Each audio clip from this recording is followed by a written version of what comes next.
Now we have our clot, and yes, we formed our scab, but we don't need that all the time, right? We need to get back to healthy tissue. So here is how our elimination of the clot works. First, you have clot retraction. So platelets actually have actin and myosin. Hopefully you remember that from A&P1, muscle contraction. So they actually squeeze together, and so our fibrin mesh becomes more compact, and it actually pulls the torn edges together. So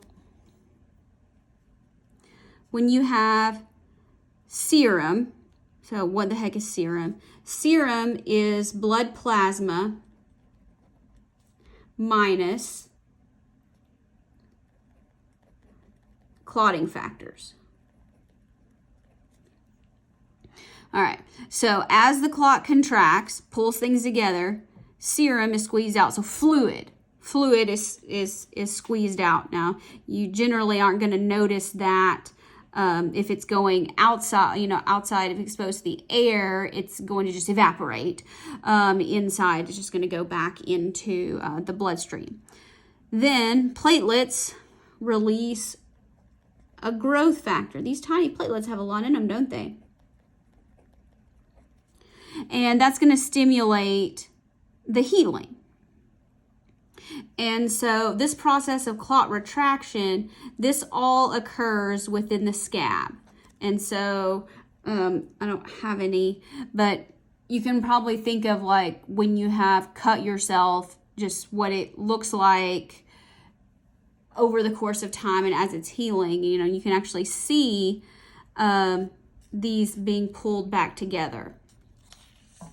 Then you also have fibrinolysis or fibrinolysis. You can say it either way. These are chemical clot busters. They're released from the clot in the damaged blood vessel. So this is actually within this blood clot. So what happens is this starts to dissolve the clot, but it happens a while over several days as the healing process is occurring, and ultimately, the scab falls off, unless you're somebody who picks at scabs like I can be. Hopefully don't do that. Now, how in the world do we regulate this? What factors, this doesn't necessarily mean clotting factors, limit our clot growth to keep it from getting too big? Because otherwise, we said it was positive feedback. So how do we make that stop? So there's a couple of ways. Rapid removal of all these coagulation factors. Our procoagulant, that means form a clot, they have to outnumber the anticoagulant, don't clot, in order to actually start this process. So in blood that's moving normally, in blood that is flowing, our activated procoagulants, they get swept away, and the important thing is they are diluted. They're diluted, so that means the balance is in favor of do not clot. So you only have enough do clot proteins really close to the injured area. You also have an inhibition of the clotting factors. So how does that work? We already said it, but we said healthy endothelial tissue releases anticoagulants, which were prostacyclin and